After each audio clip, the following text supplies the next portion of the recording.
এমনি মুসা আলাইহিস সালাম ডাকতে বলেছেন, আমার রব্বুল আলামিন তুমি আসিয়ার উপরে খুশি।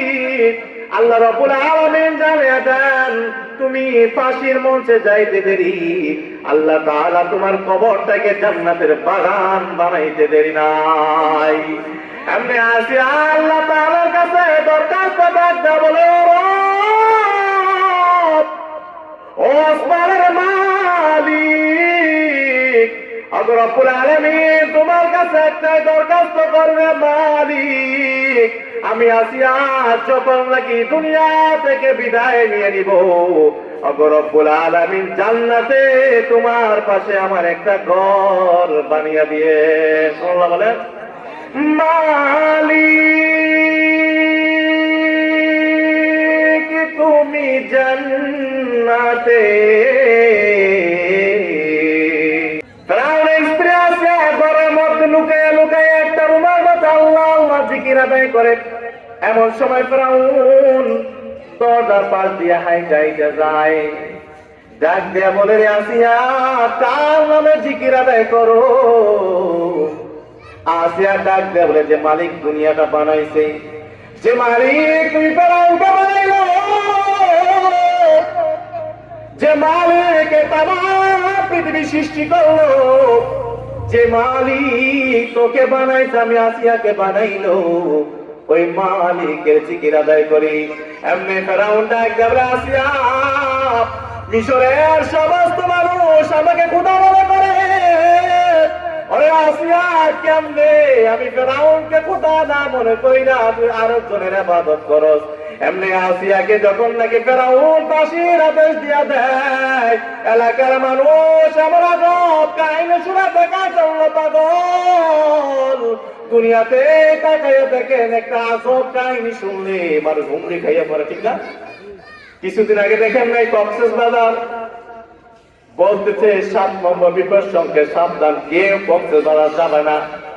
কিন্তু বাঙালি এত চালাক, না করার পরও কক্সবাজার দেখছে ওই গুণিত দেখার জন্য, ঠিক না?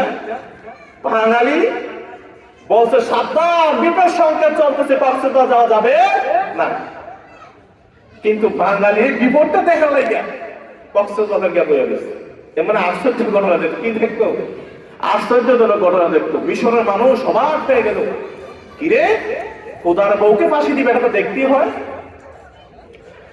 আসিয়াকে যখন নাকি হাতে রশি লাগাইয়া ফাঁসির মঞ্চের দিকে নিয়ে যায়, এমনি জমানার সবচেয়ে বড় মুসা আলাইহিস সালামকে সামনে পেল। এমনি মুসাকে ডাক দেয়া বলে, মুসা আমাকে ফেরাউন ফাঁসি দিয়া দিবে, আরে মুসা বলো না আমার রব আমার উপর খুশি কিনা।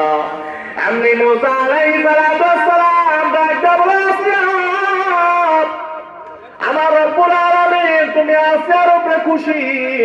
আল্লাহ রব্বুল আলামিন জানিয়ে দেন তুমি ফাঁসির মঞ্চে যাইতে দেরি, আল্লাহ তাআলা তোমার কবরটাকে জান্নাতের বাগান বানাইতে দেরি নাই।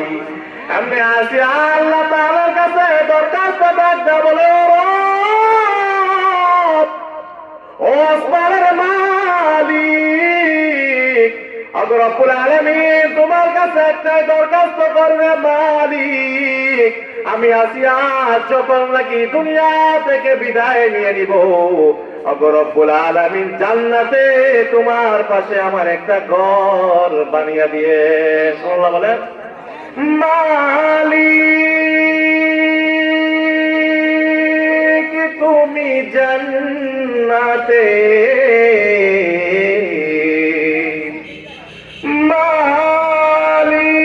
মালিক তুমি জান্নাতে, তোমার কাছে আমার একটা ঘর বানিয়ে দিও,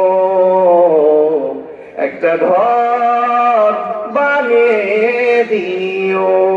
আল্লাহ বলেন,